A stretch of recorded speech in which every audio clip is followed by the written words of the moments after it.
How do? It's a Sunday adventure, and today, finally just getting out of the house to be honest, but we're in Leicester and we've gone to the Abbey Park, which is the site of the Abbey, but wasn't originally the site of the Abbey. I mean, the park was next to the Abbey, and then in the 1920s or 30s, they included the site of St. Mary's Abbey, I believe. We're going to run through the wiki page quick just to catch up on the history, and then we're going to have a walk around and see what adds up, what doesn't add up. There's a really weird bit in this wiki page saying that when they started the works, I think in 1879, getting the park done, they found remains of rhinoceros and elephants here. I'm not too sure why, but I'm sure we'll make sense of that in a moment.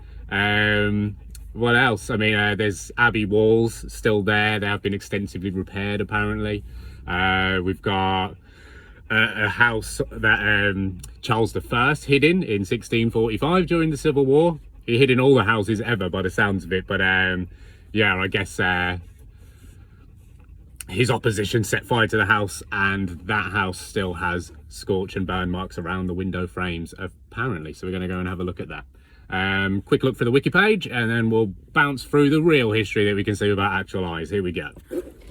We've got Abbey Park in Leicester. It's a public park in Leicester, England, through which the River Soar flows. It's owned and managed by Leicester City Council. Opened in 1882 on the floodplain of the River Soar and expanded in 1932 to include the area west of the river that had formerly been the medieval St. Mary's Abbey, still bounded by large medieval walls. The park includes the archaeological sites of the Abbey and the ruins of the Cavendish House, along with a wide range of decorative and recreational parkland features. A few facts here. So we're in Leicester, opened on the 29th of May 1882, 139 years ago. Operated by the council, still open all the time. There's some grade 2 listed stuff going on. Okay, bit of a map.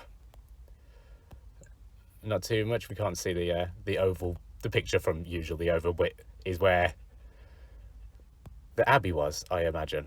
Right, so we've got the River Soar going through, blah, blah, blah. Why on earth were there elephants here? We don't know. But we're going to have a look at these walls. In 1876, Leicester Town Council bought 57 acres of marshy ground between the river and canal from the Earl of Dysart in order to develop flood prevention plans. Planning this first incarnation of the park was underway in 1879 as part of designs by the borough surveyors for the relief of flooding in the area. However, the design of the park itself was opened up to competition and was won by William Barron, a celebrated landscape designer. It cost about 40 grand. The works included widening and deepening of the river over a length of around a mile, with the excavated earth used to create mounds within the park. Okay, so we've moved a lot of mud around, as well as the construction of stone weirs and locks. 3 new bridges were constructed. An artificial lake was created with over 33,000 trees. Good to see a 33 already. Excavations as part of the work discovered remains of animals including elephants and rhinos. Crazy. The resulting park occupies 57 acres of land between the River Soar and the Grand Union Canal. Although it was called Abbey Park at the time, it didn't actually include the Abbey, but now it does, so that's all good, and we're going to have a look at that. There's something here about when Tutankhamun's tomb was discovered in 1922. That made the people here really want to see Cardinal Wolsey's tomb that should be hidden in St. Mary's Abbey somewhere. But it turns out they didn't find it. It is dedicated to him. There we go. So there's very foundations of the Abbey buildings, blah, blah, blah. So there we go. There's a cricket pitch, all the usual normal stuff that you find when you find a new park area that pops up in the middle of the 19th century. So we're going to find out what this all looks like and if this story adds up, because as usual, prob's not. But let's go and have a look around. Should be exciting. Okay, so we're here. Pippin's on an adventure. Cool carved tree, pretty sweet.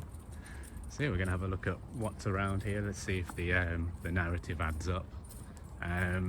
First kind of red flag that's going to pop up is the fact that this was a floodplain, and that's why they built the park, but there was an abbey here first. Would you build an abbey on a floodplain, or did the climate kind of change? Not saying climate change, but did the weather kind of change? Did this ice age that we're still coming out of, maybe that affected the water levels and the water table here, but who knows. We're going to have a little look around. I've got my thoughts that we're going to find some kind of Star Fort-esque building here just because of the surrounding water. and the canal systems in the river source. So wouldn't be surprised if it turns out this is surrounded by a massive kind of fort wall. But we'll find out. It's all speculation. So kind of the really opened up gardens, designed garden bit of the very modern, I guess that's some kind of community house thing in the middle. Not too sure, looks very closed. And it's Sunday. But looks like we've got a chimney over there, some kind of glassworksy, furnacey thing. Not too sure, looks quite old, and loads of little crannies hanging off the top. Not sure what that's about, we will find out. But yeah, landscaped garden thus far. 33,000 trees planted here. So we're going to find out where all of them are. I mean, there's quite a lot here, let's be honest. But interesting, interesting.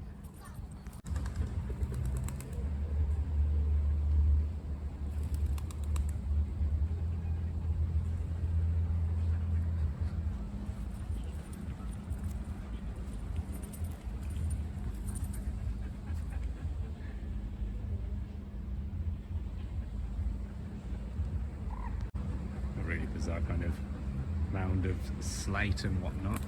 I don't know what this is covering, maybe just the inlet, but quite weird. Nice. So here we've got the plaque and this entrance. I don't know what street I'm on. It looks like a fairly main entrance, as you can see, with the two lodge houses either side and a lovely kind of wall. But we have the plaque. The Abbey Park was opened by Their Royal Highness the Prince and Princess of Wales on Whit Monday, 29th day of May, 1882. There you go. And it looks like, as per usual, we've got some old works that are like just derelict land now, opposite the park, just behind me over here. And you can see the tower over there. So what, glass works maybe, brick firing, who knows? But it looks like that's the old main warehouse over there. But the rest of this land is being turned into housing for old people. You can see there, they're resetting the standard for renting on this bit of land. It looks like we might be able to get in and have a little look around, but I'm not too sure. It looks like it's been tarmacked a million times. So hey, and there's a nice Brucey bonus. We've got 5G on the tower there, so you know, anything to get a bit of money in. Let's head back into the park then. Looks like we did once have a pretty colossal tree here. Would have shaded this whole area, I imagine. So that's a shame, much bigger than anything that still exists. So we could only assume that's one of the old boys. I guess this is one of the new ones. So I'm still trying to figure out if the oval where the ruins were is where they've put this bloody park, so I can't really see anything. Haven't seen any original walls yet, which apparently are still here, so maybe I'm not in the right place. But we'll keep looking. As you see, a lot of the land's kind of been moved and changed, very much like a golf course in any area that the posh people in your town live. There'll be a big wedge of land that makes no sense how it's shaped because they've moved it and probably hidden a lot of history under there. But not to worry. Go and have a look at this bridge. Every park you go to is the same. They had a beautiful time. It seems to be like around the 1910s, 1920s where all these things really took off, and your bandstands and all your nice woodwork and bridges and things to do were thrown up, and they were of great quality essentially. And then over the years, this is what you end up as replacements, which is fairly disappointing, isn't it? It's not even open, what's the point? There you go.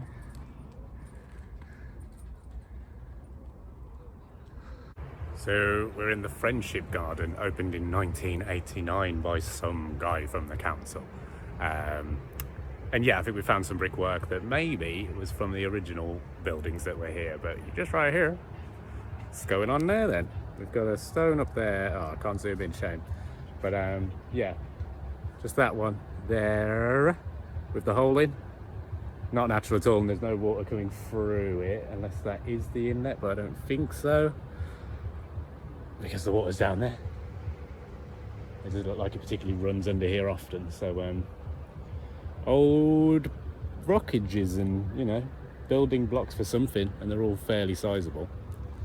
There you go. Friendship Garden. Probably something to do with bringing the world together at the time, as per, I don't know, it was Feed the World out that year. It's just another excuse to flip the land around and do something bizarre with it. Because there's absolutely nothing to see from what I can gather here. Which is a bit of a shame. I mean, they put a load of Japanesey dragons up. I don't know if you can see that. So we're in, you know, Japanese garden kind of setting, which I imagine wasn't cheap when they threw that up. But there you go. Right, good news. It's going in the wrong direction. Check my map. And we've got a bridge to cross, I believe, and then we can get to the site of St Mary's Abbey finally, so we can have a look what's going on. The sun's out. Got a beer in my bag. Have a chill out, sit down. Pippin's getting warm. Hello. So we're gonna have a beverage and then start having a look what all this is about, which is exciting. Wicked. So now we look in here, be the River Soar. There's a bridge over there we're gonna have to cross to go and see the site of the old abbey. So yeah, surrounded by water. The story is this was all a floodplain, so they purchased it in the 1870s. Tell you what, Pippin, here, come here, good lad.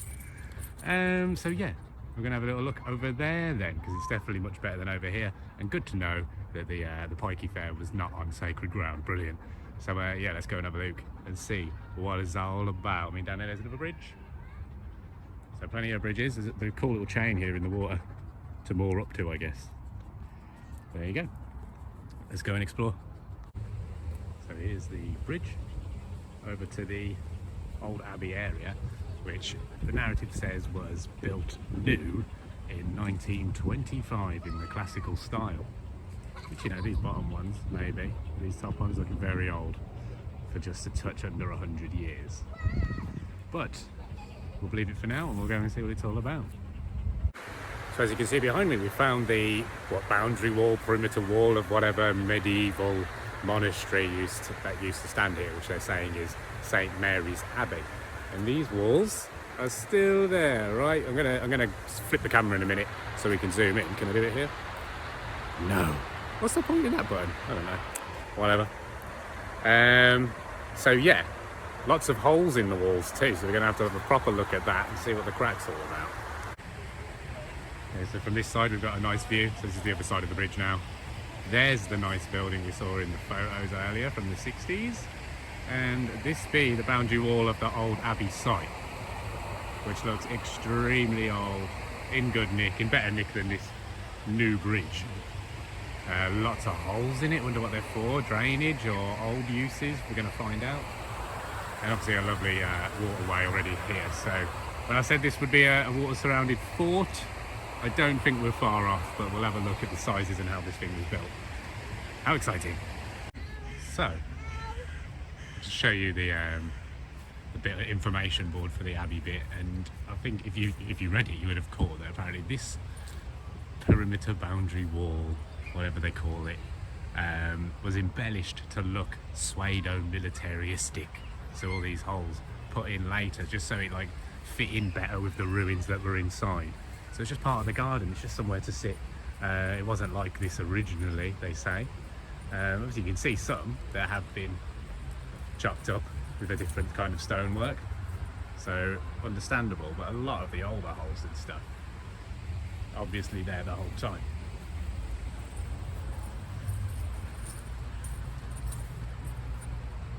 And Lord knows what they were for. Why? How does this make it military-esque? Is that what you need? To me, a lot of this looks original.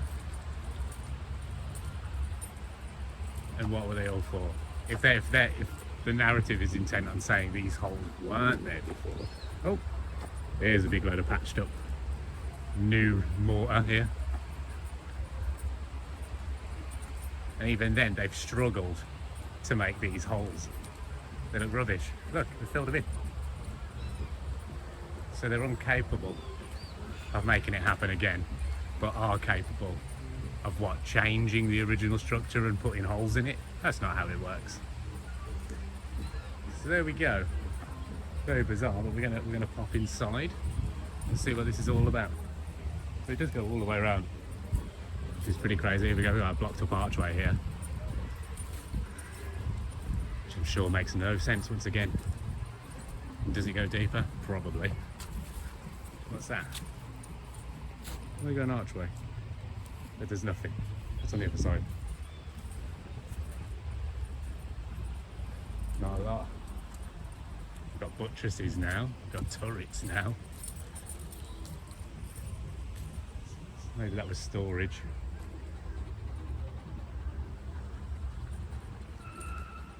Yeah, another archway here. What's that for?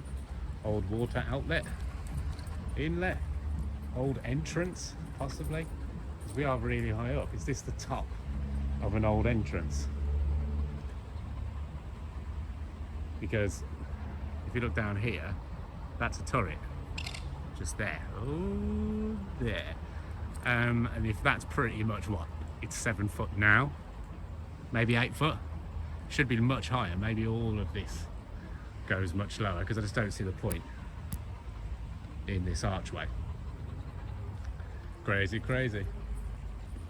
All of this still looking old too. Big old stones. Lots of them. Another patched up hole there. Some kind of ridge up there. So we'll keep looking around and see how militaristic this whole thing is. You can see a tree here that's just kind of grown within the wall and they've chopped it since. So that was part of the wall the whole time, was it? We've got these buttresses that have been kind of fixed up with metal plates and brackets because they're coming away. So it's not original. That's been bolted on.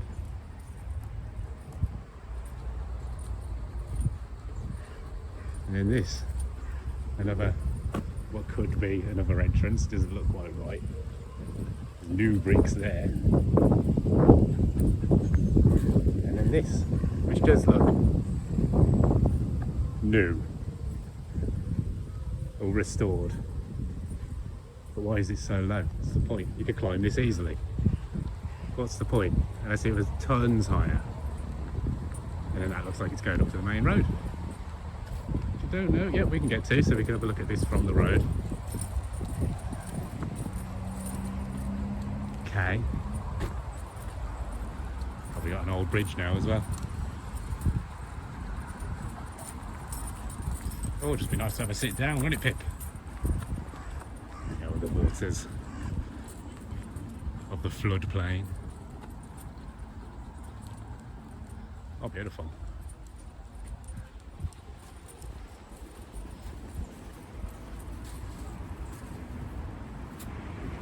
There's a bridge. Iron. We'll take it. This isn't the River Soar. Are we on the Great Union Canal now? Not sure. It looks man-made, all of it. There you go. There you go. Okay. Let's carry on with this wall. So yeah, this wall for the Abbey has ran all the way down this main road. Quite a bit now, I don't know. 400 yards maybe? And it keeps going. It's all been patched up. But this is, yeah, it's just like a cemetery wall essentially, but much more useful and taller on this side. You can't climb that. I don't know. Coming up to 12 foot maybe. So that's exciting. Well, is it exciting? What does it mean for the walls inside that aren't quite high enough for any kind of use? And we've made it to the other entrance. So 1931, he reckons, this bit was put up. And now, hopefully we're entering the Abbey. Yep, there we go. Wicked. So we've got bits to look out for here. Cavendish House, where Charles I was hiding. Cavendish House's remains are here, which was set fire to during the Civil War once King Charles I was out the way. And already we're seeing archways just above ground level. Windows don't make too much sense. They are low and small. Doors that are upstairs away from ground level, all the usual. Bricks up archway there, and Pippin stay. Just there. Okay. And this was burnt down. And this is where Charles I chose to hide. He kind of hid everywhere you go. Everywhere with ruins, Charles I hid in there, and it was damaged because he was there, essentially. If not Cromwell, it's always done Cromwell who's fucked it up too. Ooh, a bit of backfiring, mate. Come here. Look at this. It's just over the top for something that they could afford to just burn down and leave. Very, very bizarre. And we've got red brick there. I guess that's been patched up. Loads of archways down here that have been patched up. Everywhere. What are they all for? 4-foot people? I mean, doorways are smaller back in the day, but these are pointless, and I reckon it goes down much deeper. Much deeper. And wow! So here we've got old building patched up with new building. Archways patched up with new bricks. We've got another archway put in. I'm not entirely sure which one is Cavendish House. Hopefully we'll find a sign soon, because I haven't seen a burnt doorway yet.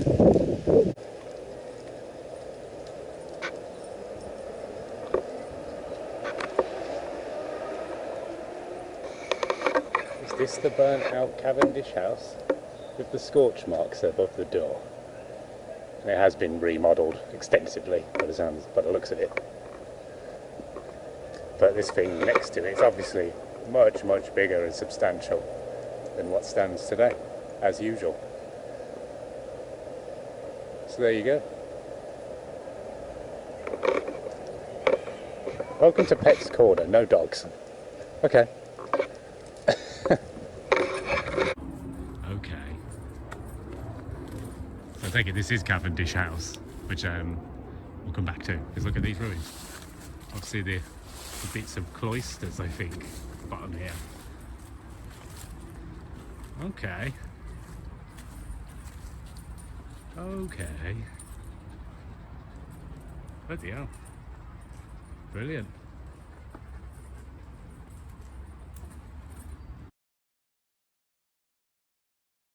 So we mustn't get too excited, because these low walls are marking out the old foundations, which, you know, they reckon they kind of figured out in 1934, then put these low walls in just so you could figure out the general shape of this place. So we can't look at this like it's actual foundation or, you know, actual history, but it gives us an idea. And it is it's east-west orientated.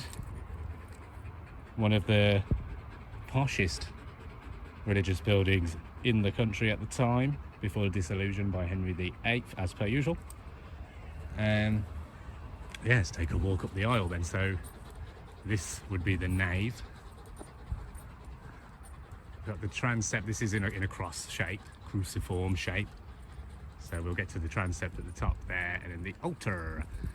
These things marking out, I don't know, I guess these would have been the pillars inside, holding up the vaulted roof, which must have existed.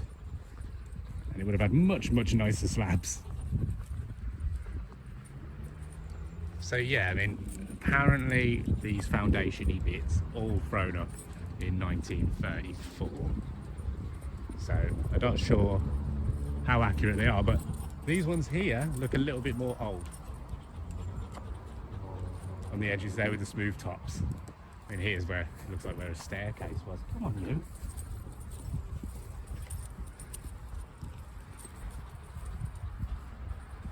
Got a round bit.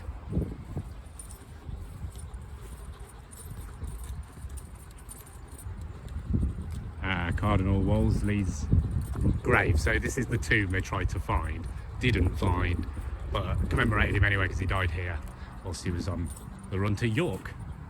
Cardinal Wolsey. Give him a little earth for charity. There you go. So yeah, he wasn't found here, but the story goes this is where he did die, so they kind of went for it and just threw down this memorial, but not too much of note.